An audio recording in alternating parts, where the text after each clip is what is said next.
Hello everyone, very good afternoon. स्वागत है आप सभी का एक इम्पॉर्टेंट सेशन में। तो बहुत सारे बच्चों के लगातार डाउट आ रहे थे। मैं काफ़ी दिन से देख रहा था कि सर सेक्शनल कट ऑफ है या नहीं है, ठीक है। और काफ़ी सारे बच्चों को डाउट है। बहुत सारे बच्चे ये मान के चल रहे हैं कि सर बैंक का एग्ज़ाम है तो कट ऑफ तो होगा, सेक्शनल कट ऑफ तो होगा भाई। बैंक का एग्ज़ाम है तो सेक्शनल कट ऑफ होगा, क्योंकि IBPS जो है वो इस एग्ज़ाम को ले रहा है। लेकिन कई सारे बच्चे डाउट में भी हैं कि सर क्या सिनेरियो होगा। तो आज हम नोटिफिकेशन का एनालिसिस करने वाले हैं, और इसमें मैं आपको ऑफिसर लेवल और क्लर्क लेवल दोनों के नोटिफिकेशन का एक एनालिसिस बताने वाला हूं, और हम चीज़ों को जो है वो क्लियर करने वाले हैं। इसका एक आउटपुट निकालने वाले कि सेक्शनल कट ऑफ होगा या नहीं होगा, ठीक है। साथ में समझेंगे सारी की सारी चीज़ों को। देखो, वैसे तो IBPS का पेपर है और हम सभी को पता है कि बैंक के एग्ज़ाम में सेक्शनल कट ऑफ होता है, लेकिन बाकी सारे नोटिफिकेशन में क्लियरली मेंशन भी होता है। अब यदि यहाँ पर हम देखें तो मैं आपको दोनों जो नोटिफिकेशन है ऑफिसर और क्लर्क दोनों का एक कंपैरिजन दिखाने वाला हूँ, जिससे हम एक क्लियर डिसीजन जो है निकाल पाएंगे। तो सबसे पहले यदि हम ऑफिसर लेवल एग्ज़ाम की देखें तो ऑफिसर लेवल एग्ज़ाम का मैंने एक कटआउट लिया है, आप सभी भी देख पाएंगे, जहाँ पर इंटरव्यू की बात करी गई है। मतलब जहाँ पर सारी वैकेंसीज़ की डिटेल आ जाएगी, उसके बाद एग्ज़ाम स्कीम आ जाएगी। एग्ज़ाम स्कीम के नीचे जब इंटरव्यू वाला कॉलम आएगा तो वहाँ पर आप देखेंगे कि वहाँ पर एक चीज़ क्लियरली मेंशन कर दी उन्होंने कि फॉर सीनियर मैनेजर कैडर, यानी कि कंप्यूटर प्रोग्रामर, फाइनेंशियल एनालिस्ट और इंटरनल ऑडिटर के लिए उन्होंने क्लियरली लिख दिया है कि जिन भी कैंडिडेट को इंटरव्यू में क्वालिफाई करना है उनके लिए कंपलसरी है कि भाई 40% आप प्रोफेशनल नॉलेज में ऑक्यूपाई करेंगे और 40% आप ओवरऑल करेंगे। अब चूंकि यहाँ पर क्लियरली लिख दिया है कि भाई प्रोफेशनल नॉलेज में 40% चाहिए, मतलब प्रोफेशनल नॉलेज में सेक्शनल कट ऑफ उन्होंने रख दिया है। सेक्शनल कट ऑफ उन्होंने रख दिया है।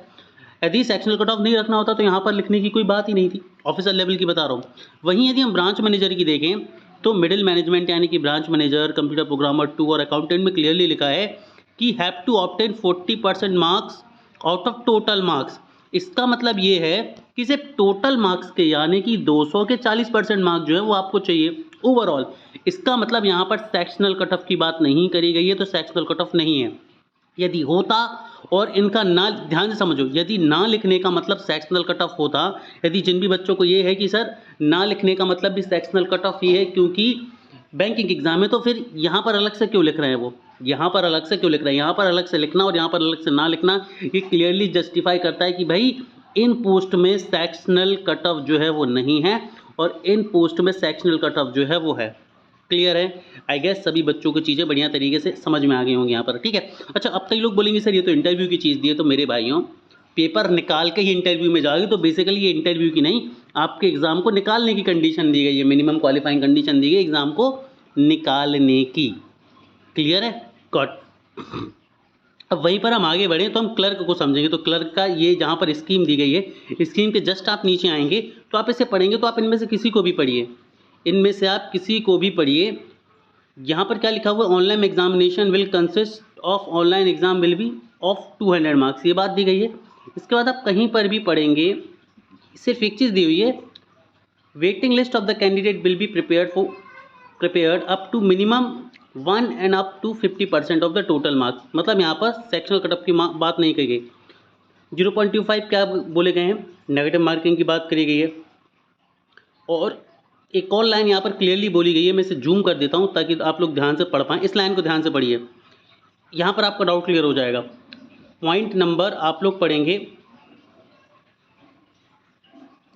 5th को, पॉइंट नंबर 5th को पढ़िए कि द कॉमन ग्रेडियंट लिस्ट, यहाँ पर क्या लिखा है, द कॉमन ग्रेडियंट लिस्ट पर wise and category wise shall be prepared on the basis of total marks obtain. मतलब जो आप टोटल मार्क्स ऑब्टेन करेंगे उसके बेसिस पर ही आपकी फाइनल लिस्ट बनेगी। यहाँ पर लिख दिया है कि टोटल मार्क्स जब जो ऑब्टेन होंगे उसके बेसिस पर। यदि यहाँ पर सेक्शनल कट ऑफ होता तो यहाँ पर लिखा रहता कि as per the sectional qualifying criteria and total mark basis, लेकिन चूंकि यहाँ पर केवल और केवल टोटल मार्क्स बेसिस लिखा हुआ है, इससे ये चीज़ क्लियर हो जाती है कि क्या क्लियर हो जाती है सर, क्लियर ये हो जाती है कि कंप्यूटर ऑपरेटर और सोसाइटी मैनेजर में सेक्शनल कट ऑफ जो है वो नहीं है। ये चीज़ बिल्कुल बढ़िया तरीके से क्लियर हो गई है, मैंने बहुत बढ़िया तरीके से लिख दी है और समझा भी दिए। स्टिल यदि कोई डाउट है तो आप लोग मुझे कमेंट सेक्शन में बता सकते हैं, ठीक है। इसके अलावा एक और कटआउट भी लगाया मैंने यहाँ पर, फाइनल सिलेक्शन में क्लियरली लिखा है, ध्यान से समझिए। Final selection would be based on consolidated marks of online examination, मतलब सेक्शनल क्लियरेशन की बात कहीं भी नहीं करी गई है। इन चारों पॉइंट को भी आप देखेंगे फाइनल स्कोर पर अराइव होने की, तो यहाँ पर भी आपको नहीं दिखेगा कि सेक्शनल कट ऑफ की बात करी गई है। ऑब्जेक्टिव टेस्ट होने वाला है, corrected score so obtained by the candidate are made equivalent to take care of difference in difficulty level, ये वाली बात करी गई है। Score obtained by candidate on any test are equated on the base form by distribution of score of all the forms. Clear, तो कहीं भी sectional cut off की बात नहीं करी गई है। सो ऑफिशियली नोटिफिकेशन में तो सेक्शनल कट ऑफ की बात नहीं करी गई है, तो आप इससे यही मान के चलेंगे कि सेक्शनल कट ऑफ जो है वो नहीं है। क्लियर, सो आई गेट सभी को डाउट क्लियर हो गया होगा। स्टिल कोई डाउट है तो आप लोग मुझे कमेंट सेक्शन में पूछ सकते हैं। Have a great day everyone.